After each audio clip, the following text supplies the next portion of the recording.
안녕하세요 여러분. 오늘은 장사에서 가장 중요한 상품 소싱, 어떤 상품을 내가 팔 거냐에 대한 얘기를 해보겠습니다. 물건을 사야 팔죠. 그리고 장사의 기본은 싸게 사서 비싸게 판다. 그래서 차익을 남기는 건데, 도대체 어떤 물건을 내가 살 건지 그 의사결정, 이게 이제 바로 상품 소싱인데, 이제 많은 분들이 장사를 쭉 하시다가 여기서 다 막히죠. 모든 강의나 영상들도 다른 얘기 신나게 하다가 딱 이 상품 소싱 단계에 오면은 이제 흐지부지해진다. 사실 흐지부지해지는 게 더 나아요. 왜냐하면 이거를 마치 거기에 어떤 쉬운 법칙이 있느냐 가리키는 게 제가 볼 땐 더 문제예요. 차라리 상품 소싱은 잘 모르겠다, 어렵다, 이렇게 시청자들한테 공을 넘기면은 이건 어려운 거구나 하고 좀 심각하게 이 부분에 대해서 접근을 할 텐데, 상품 소싱은 이렇게 하면 됩니다, 이렇게 얘기를 하는 순간 거기에는 이제 부작용이 심각해질 수밖에 없어요. 왜냐하면 여기는 투자가 들어가는 거기 때문에. 물론 이제 시간, 그리고 중요한 게 이제 돈이란 말이에요. 근데 장사에 필요한 여러 가지 또 스킬들이 있는데, 이 상품 소싱을 제외한 나머지 것들은 사실은 시간과 돈을 투자를 하면은 장사하는데 필요한 정도의 수준에는 누구나 다 오를 수가 있는데, 문제는 이 물건을 고르는 역량, 이거는 투자한 돈과 시간과 비례하지 않다는 거예요. 여기는 뭔가의 요령이 필요하고 깨달음이 필요하고 인사이트가 필요한 영역이에요. 그러니까 바꿔 얘기하면은 어려운 거고, 또 바꿔 얘기하면은 요령만 깨달으면은 누구라든지 쉽게 할 수 있는 거라는 거죠. 이게 왜 어렵냐면은 언어로 잘 전달이 안 되기 때문에 이걸 누구한테 가르치기 어려운 거예요. 본인은 알겠는데 그거를 이제 남한테 설명할 때 이제 거기서 막힌단 말이에요. 그래서 제가 해외 소싱 마스터 책을 낸 이후로 줄곧 가고자 하는 방향이 이 어렵게 설명할 수밖에 없는 이 내용을 어떻게 하면 쉽게 언어로 전달할 수 있을까, 이제 이거를 제가 노력을 많이 하는 거고, 오늘도 특히 상품 소싱에 대해서 제가 설명을 최대한 쉽게 풀어볼 테니까 여러분들이 이해를 하셔야 돼요. 이거는 노력으로 하는 게 아니라. 그래서 컨디션이 만약에 여러분들이 안 좋다, 그럼 컨디션 좋을 때 영상 보시고, 컨디션이 좋다, 그럼 집중해서 보세요. 우리 이해가 안 된다, 그럼 다시 보셔야 되는 거예요. 이런 성격을 가진 이런 날리지들이 이런 특징을 가지고 있어요. 뭐 철학책도 마찬가지고, 그러니까 이게 장사가 철학이랑 비슷하다 그거예요. 사실 제가 이 영상을 찍게 된 계기가, 물론 줄곧 제가 소싱 영상을 찍긴 했지만, 최근에 그 소싱 관련된 영상 같은 걸 제가 보면서 답답해서 이 영상을 찍게 된 건데, 사실 그렇게 쉽게 얘기를 할 수가 없는 성격이란 말이에요. 그리고 또 많은 분들이 제가 이야기하는 이런 소싱 관련된 내용을 경험이 많거나, 그러니까 장사 경험이 많거나 자본 여유가 있는 분들한테만 해당이 되는 내용이다, 이렇게 생각하신 분이 있는데, 장사는요 단기적으로 끝나는 게 절대 아니에요. 장사 강의를 하시는 분들한테는 그게 중요하지가 않죠. 왜냐하면은 이 매출이라는 게 단기적인 모습만 보여주면 발생하는 거기 때문에, 그 내용이 장사가 뭐 장기적으로 가느냐 중기적으로 가느냐 이거는 중요한 게 아니란 말이에요. 일단 매출만 일어나면 되기 때문에 이 장사가 오래 끌고 갈 때 필요한 정보들은 사실은 중요한 게 아니에요. 근데 여러분들은 아니란 말이에요. 이거를 부업이든 뭐 본업이든 간에 이거를 오래 끌고 갈 청사진을 그리고 장사를 시작을 해야 하는 게 의미가 있잖아요. 제가 공장에서 살아 뭐 이런 얘기를 하니까 공장에서 사면 당연히 목돈이 들어가는 게 아니냐, 돈이 많이 들어가는 게 아니냐, 이렇게 생각을 하시는데, 잘 생각해 보세요. 유니클로에서 옷을 습관적으로 사는 사람이나 정말 좋은 옷을 고민 끝에 가장 필요한 옷을 하나 사는 거하고, 그러니까 소비 습성을 얘기하는 거예요. 우리 주변에는 백화점을 뭐 이렇게 습관적으로 다니시는 분도 있단 말이에요. 가서 이제 세일할 때 사고 아울렛 가서 사고, 그리고 어떤 분들은 그런 걸 안 좋아하고 딱 내 옷장을 열어봤을 때 이 워드롭에서 내가 가장 필요한 아이템들을 내가 파악을 하고, 그게 필요하면은 그걸 돈을 모아가지고 정말 좋은 브랜드에 가가지고 그거를 딱 장만을 하는 이런 스타일의 소비 패턴이 있단 말이에요. 그럼 둘 중에 어디가 돈이 덜 들겠어요? 단기적으로 보면 당연히 유니클로 가는 게 아울렛 가는 게 덜 들겠지만, 조금만 장기적으로 그 옷 사는데 소비한 그 돈의 합산 금액을 비교해 보자 그거예요. 우리가 독일제 칼 같은 게 막 100만 원짜리 명품들 많잖아요. 그래서 흔히 생각하기를 독일 사람들은 돈이 많은가 보다, 이렇게 생각하기 쉬운데, 제가 경험한 유럽 사람들은 뭐 아닌 경우도 있지만 대부분은 명품을 사는데 그들의 라이프 스타일은 근검절약한단 말이죠. 그러니까 이 선진국 사람들은 아무거나 안 사요. 좋은 명품이 뭔지를 알고, 그게 왜 좋은지도 알고, 그게 얼마나 비싼지를 알기 때문에 돈을 알뜰하게 모아서 한 번 살 때 좋은 거를 제대로 사는 거죠. 그냥 아무 칼이나 아무 프라이팬이나 중국산 이쁜 거 사가지고 쓰다 버리는 게 아니라 처음부터 공부도 많이 한 다음에 제대로 의사결정을 하는 거예요.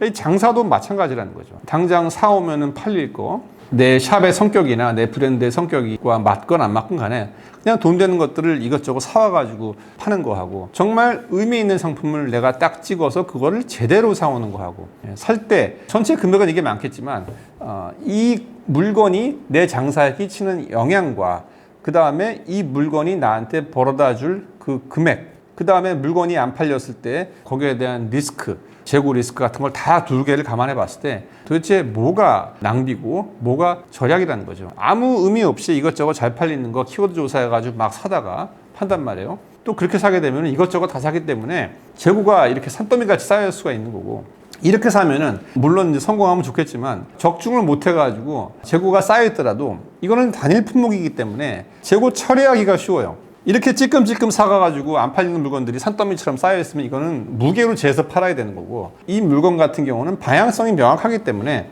임자를 만나면 제대로 팔 수가 있는 거죠. 그래서 여러 가지 면에서 물건을 살 때 제대로 생각하고 제대로 고민한 다음에 의도 있는 물건을 사는 게 제일 중요한 거예요. 자, 그래서 서로는 이만하고, 자, 그러면 도대체 어떤 물건을 사야 되는가? 상품 소싱은 어떤 원리로 해야 되는가? 어떤 기준으로 해야 되는가에 대한 오늘의 본론을 제가 이야기해 보겠습니다. 자, 첫 번째, 여러분들이 상품 소싱을 할 때는 그 상품에는 반드시 목적이 있어야 돼요. 의도가 있어야 돼요. 이 상품 내가 어떤 목적으로 소싱을 한다에 대한 명확한 목적이 있어야 된다. 상품은 다 똑같은 게 아니에요. 여러분들이 장사라는 걸 하게 되면요, 이 상품이 여러분들의 장사에 기여할 그 목적이 다 달라요. 그거를 이제 제 표현으로는 상품을 믹스한다고 그래가지고 얼굴 상품, 앵커 상품, 매출 상품, 그 다음에 구색 상품, 저는 이렇게 나눴단 말이죠. 일단 이거를 여러분들이 첫 번째 깨닫는 게 가장 중요한 거예요. 상품은 다 똑같은 게 아니다. 각자 다 자기의 역할이 있다. 자, 제가 여러분들이 장사를 할 때 그 장사가 소비자들 입장에서 용도가 명확하지 않으면 그 장사는 망한다. 그 장사는 오래가지 못한다 설명을 드렸죠. 그래서 그 용도라는 게 이제 바꿔야 해가지고 이제 영어로 포지셔닝인데, 용도가 없는 곳에서는 가지를 않아요. 용도가 없는 상품은 사질 않죠. 그래서 경쟁 상태에서 내가 요 물건은 요런 용도가 있구나. 그게 뭐 이성적이든 감성적이든 간에. 그리고 이 장사판에서 이 용도라는 거는 이제 크게 두 가지로 나눌 수가 있는데, 하나는 상품 용도인 거고 하나는 샵의 용도인 거예요. 물건들을 파는 그 집의 용도. 장소가 소비자들 입장에서 용도가 있어 보인다. 그런 경우는 이제 이거를 이제 샵 포지션이라고 부르는 거예요. 그래서 이 개념을 여러분들이 이해를 못하면은 이 물건 사는 방향을 잡을 수가 없어요. 내가 이 상품 한 개로 장사를 떡상시킬 것인가, 아니면은 이 상품들이 모여 있는 이 가게의 모양이 소비자한테 이럴 때 여기에 가서 사면 되겠구나. 이 가게는 이런 거를 살 때 오는 곳이구나 라는 그 명확한 용도가 커뮤니케이션 되었을 때, 그래서 이 가게 모양으로 떡상을 할 건가, 이 두 가지를 여러분들이 먼저 방향을 잡아야 돼요. 물론 이리 가다가 이리 갈 수도 있고 이리 가다가 이리 갈 수도 있는데 그거는 상관이 없는 거고, 이거든 둘 다든 간에 뭔가가 명확해야 된다는 거죠. 그리고 이 용도가 생기면은 이 용도를 가진 이 비즈니스에 여기다가 이제 이름을 붙이죠. 그럼 소비자들이 이 이름을 기억하고 이 가게로 찾아오고 이 이름을 기억하고 이 상품을 사는 거예요. 그래서 이 이름이 바로 브랜드인 거예요. 그래서 브랜드는 뭐 이름이 멋있고 뭐 입에 착착 붙고 많이 알려지고 뭐 이게 중요한 게 아니죠. 이 용도가 명확해야지 소비자들이 여기에 붙은 이름을 기억할 가치 있다고 생각하는 거예요.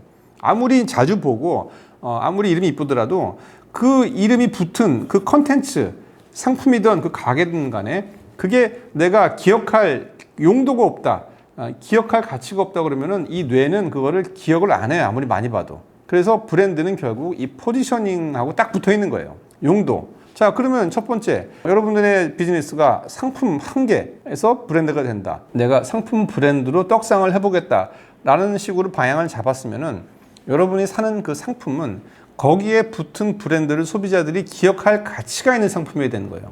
자, 제가 예시를 좀 들어볼게요. 홈데코 카테고리에 가성비가 좋은 그릇이에요.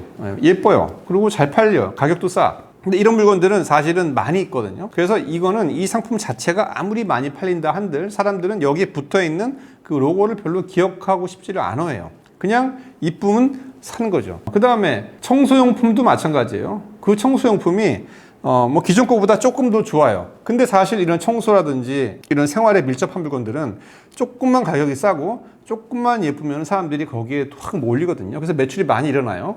근데 그런 물건들은 그 자체가 가진 디자인이나 어떤 그 기능이 아주 리마커블하지가 않기 때문에 거기에 붙은 로고가 뭔지는 소비자들이 별로 관심이 없어요. 그냥 가서 보고 가성비가 좋으면 싸는 거고 기존 거보다 조금 더 깔끔하면 사는 거죠.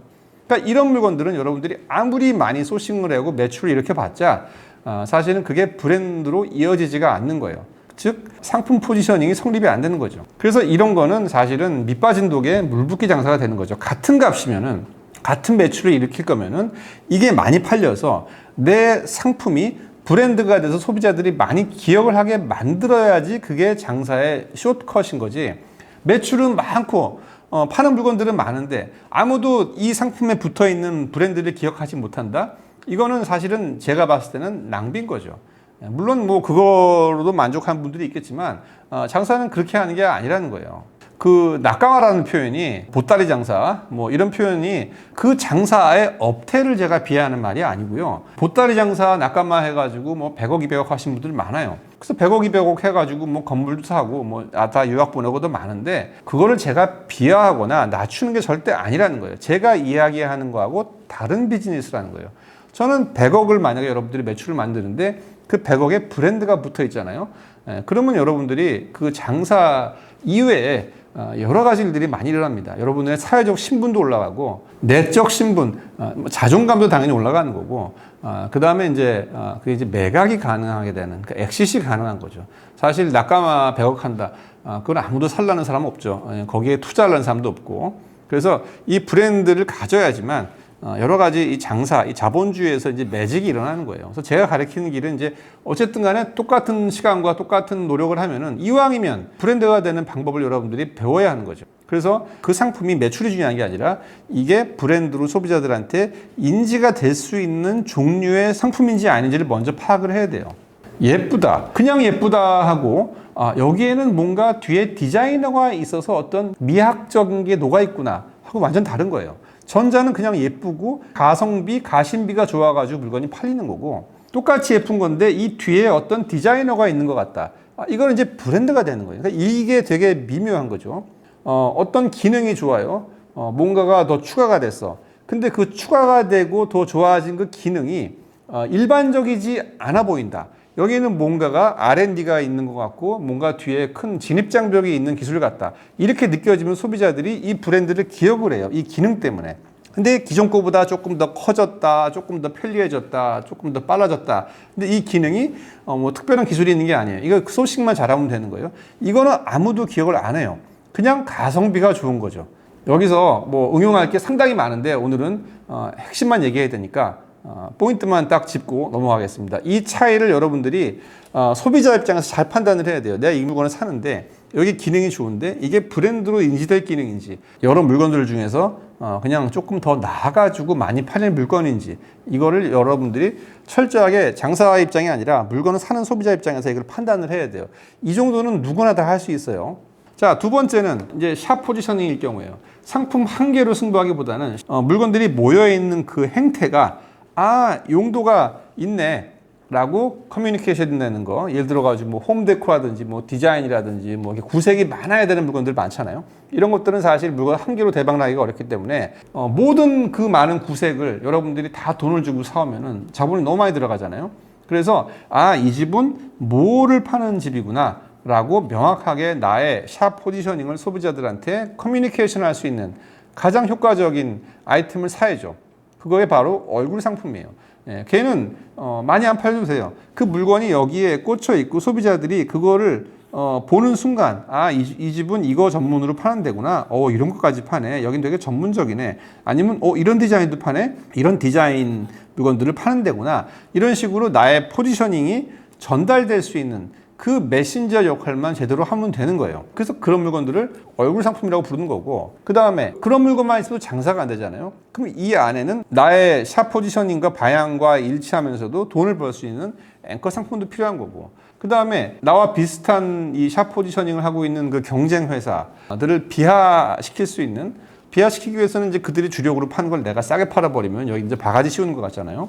그래서 남을 죽이거나 아니면 트래픽을 몰고 오는 그 목적만 달성하기 위한 물건들은 매출 상품인 거고 그 다음에 이런 샵 포지셔닝은 물건이 많아야 하기 때문에 이 물건세를 채워야 되거든요. 그래서 구색으로 꼽는 게 구색 상품이에요.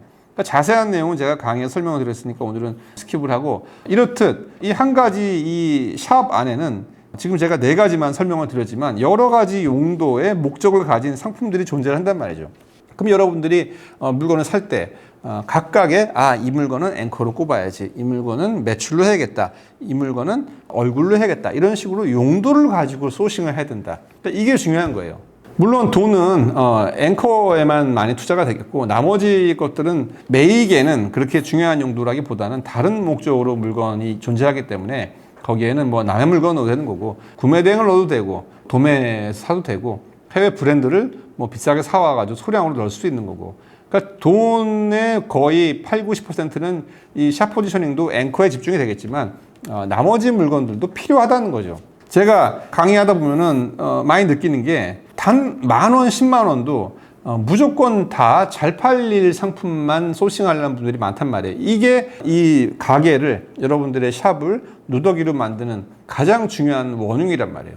모든 물건들이 각자의 목적 있게 이렇게 딱딱딱 꽂혀야 되는데, 그래야지 그 집이 예쁘고 결국적으로 그게 용도가 생기는 건데, 그 돈 10,000원 쓰기도 아까운 거죠. 얼굴 상품. 왜냐면 안 팔릴 것 같고 너무 비싼 것 같고. 그래서 어떻게든 간에 돈 10,000원 쓰더라도 다 잘 팔릴 물건만 사다 보니까 마스크도 넣고 뭐 기저귀도 넣고 갑자기 뭐 건강기능식품도 넣고 이렇게 될 수밖에 없는 거죠. 그래서 가게가 망가지는 거예요. 그렇기 때문에 이 용도를 가지고 거기에 맞는 상품을 소싱하는 게 정말 중요한 이야기라는 거예요. 자, 그 다음으로 또 중요한 이야기가 뭐냐, 여러분들이 사는 그 물건, 그 물건을 여러분들이 사서 팔 때 그 과정이 즐거워야 돼요. 이건 상당히 중요한 얘기예요. 그 물건을 찾고 고르고 그거를 수입하고 파는 그 과정이 즐겁지가 않다는 얘기는 뭐냐면은, 바꿔 얘기하면은 그 물건에 대해서 여러분들이 잘 모르는 거예요. 잘 아는 물건에 대해서는 그 과정이 즐겁죠. 왜냐면 내가 거기에 어느 정도 전문가이기 때문에. 좋아하니까 또 전문가가 됐을 거 아니에요. 또 바꿔 얘기하면은 즐겁다는 얘기는 여러분들이 그 물건에 대해서 전문적인 지식이 남보다 높거나 아니면 물건을 고르는 감각이 남보다 높은 거예요. 이게 왜 중요하냐? 뭐 단순하게 그 카테고리에 대해서 여러분들이 상품 지식이라든지 인사이트라든지 상품 감각이 뛰어나면은 당연히 물건을 잘 고르겠죠. 그건 뻔한 얘기인 거고, 그거보다 더 중요한 게 뭐냐면은 어떤 장사든 간에 일단 여러분들이 물건을 사와가지고 장사가 잘 되면은 경쟁자가 붙는단 말이에요. 경쟁자들은 여러분들이 산 거를 따라 팔아요. 그러면 여러분들은 그 경쟁자보다 한 레벨 더 치고 나가야겠죠. 치고 나간다는 거는 더 기능적으로 좋아지거나 더 세련되거나 어떤 방향이든 간에 따라 붙은 경쟁자보다 한 스텝 더 앞으로 나가야 되는데, 만약에 여러분들이 이 카테고리에 대해서 지금 장사하고 있는 그 물건들에 대해서 상품 감각이라든지 상품 인사이트가 없다면, 그 물건을 파는 게 즐겁지가 않다면 어떤 재주로 남보다 더 잘하겠어요? 경쟁자들은 오히려 더 쉬워요. 먼저 매를 누가 맞으면은 그걸 잘 판단 말이에요. 그럼 장단점이 파악이 되고, 이 양반들은 그 장단점을 보완을 해가지고 더 좋은 버전으로 따라오는데, 만약 여러분들이 여기에 대한 인사이트나 감각이 떨어진다면 어떤 방법으로 이들과 경쟁을 하겠어요? 그래서 아주 단기적으로 봤을 때는 이게 중요한 얘기처럼 들리지 않아도 단 6개월, 1년만 지나면은 바로 맞닥뜨려야 될 문제이기 때문에, 뭐 시중에는 뭐 좋아하는 물건 팔면 망한다 뭐 이런 얘기 있는데, 그건 다 제가 봤을 때 말장난이에요. 내가 남보다 많이 알고 남들보다 감각이 뛰어나고, 즉 바꿔 얘기해서 내가 좋아하는 물건, 내가 현재 많이 쇼핑을 하고 있는 물건, 이 카테고리를 벗어나서 장사한다는 것은 사실은 아주 자본이 많았을 때나 가능한 얘기예요. 그런 분들 많은데, 그분들은 이 기능을 충족한 직원들을 쓰고 있는 거예요. 아니면 주변에 이런 거를 역할을 해줄 사람들이 있거나. 근데 개인 사업자다, 나 혼자 장사를 한다. 근데 내가 파는 물건에 대해서 인사이트나 감각이나 내가 좋아하지 않는 물건이다, 이렇게 해서 장사 잘 된 경우가 어디 있습니까? 저도 한번 만나고 싶어요. 그런 사람이 정말 존재를 하는지. 그리고 이제 마지막 이제 2가지 얘기가 뭐 다르면서도 비슷한 얘기인데, 이것도 중요한 얘기예요. 자, 물건을 여러분들이 살 거 아니에요. 그럼 그 물건은 여러분만 살 수 있는 공장에서 사야 돼요. 따라올 수 없는 공장. 경쟁자들이 비슷한 걸 따라 팔더라도 내가 파는 것보다 레벨이 떨어지는 거. 그러니까 바꿔 얘기하면은, 내가 뭐 이런 부속을 판다. 그럼 여러분들이 이 물건을 살 때 이 공장이 일단 여러분한테만 파는 공장이어야 하고, 그 다음에 이런 거를 파는 공장들 중에서 이 공장이 제일 좋아야 돼요. 이게 정말 중요한 얘기입니다. 경쟁은 반드시 생겨요. 그리고 이 장사라는 거는 사실 경쟁 자체가 장사의 본질이에요. 장사라는 거는 잘 팔릴 물건을 사와가지고 파는 게 장사가 아니죠. 그건 당연한 거고, 장사의 본질은 이런 것들을 파는 다른 여러 경쟁자들 사이에서 내가 이기는 게 장사의 본질인 거예요. 많은 분들이 소비자만 보고 이런 경쟁자를 안 본다는 거죠. 경쟁자들은 안 보이니까 안 보는 거지만 있다고 생각을 해야 돼요. 반드시 존재를 해요. 이거를 하루라도 빨리 깨달아야죠. 여러분들이 장사에서 하루라도 빨리 성공을 하는 거예요. 그래서 경쟁을 이기는 방법이 뭐냐? 뭐 나의 인사이트, 뭐 나의 상품 감각 다 좋은데 제일 강력하게, 제일 효과적으로 경쟁을 이기는 거는 소싱처인 거죠. 남들이 못 사는 공장에서 내가 사는 거. 이게 정말 중요한 얘기입니다. 그리고 한 가지 더 붙여서 말씀드리면은, 이 공장이 물론 제일 잘 만들고 남한테만 판다, 뭐 이것도 물론 중요하겠지만, 이 공장이 나 말고 해외에, 그러니까 내가 경쟁하는 우리나라 말고 해외에 좋은 브랜드들의 OEM을 많이 해주고 있는 공장이면 정말 좋은 거예요. 왜냐? 나의 인사이트와 나의 상품 감각은 언제나 한계가 있고, 그리고 거의 모든 카테고리가 우리나라보다 더 잘 사는 나라들이 존재를 한단 말이에요. 그러면 나보다 더 잘 사는, 우리나라보다 더 잘 사는 나라, 나보다 더 많이 하는 그런 MD들이, 그런 바이어들이 자기들의 인사이트와 감각이 축적된 이런 상품들을 이 공장에서 OEM을 할 거 아니에요? 그럼 나는 이 공장이랑 거래를 하면은 그 물건들을 내가 사가지고 우리나라 시장에 팔 수가 있단 말이에요. 이게 장사의 정말 중요한 팁이에요. 우리나라에서 장사 잘 되는 분들 보면은, 물론 여기 책상에 앉아가지고 내 머리로 이렇게 하고 시장 조사해가지고 파는 물건들도 많지만, 대부분의 경우는 우리나라보다 한 스텝 앞선 나라의 그런 MD들이, 그런 바이어들이 준 그 물건을 파는 공장에서, 이런 공장이랑 내가 거래를 텄기 때문에 여기서 물건을 그냥 받아가지고 파는 경우가 많단 말이죠. 그러면 어차피 내가 돈을 써가지고 목돈을 들여가지고 MOQ 맞춰가지고 공장 거래를 할 거면, 이왕이면은 이런 공장이랑 거래를 해야 되는 거예요. 그리고 한 단계 더 나간다면은, 이 공장이 OEM에 대해서 오픈마인드 된 공장이면 더 좋은 거예요. 여러분들이 뭔가를 바꿀 때, 뭐 패브릭을 바꾸던 뭐 몰딩을 뜯은 거나 할 때, 이 공장의 마인드 자체가 그냥 돈돈 하는 공장들은 그런 OEM을 되게 싫어해요. 아니면 해주더라도 비용을 많이 청구하고. 근데 이 사장 자체가 이 OEM을 많이 하면 할수록 상품이 개발되면 그 물건들을 다른 바이어들한테, 다른 나라의 바이어한테 팔면 돈이 된다. 그러니까 약간 미래지향적인 마인드를 가지고 있는 공장 사장이면은 이런 OEM에 대해서 협조적이란 말이죠.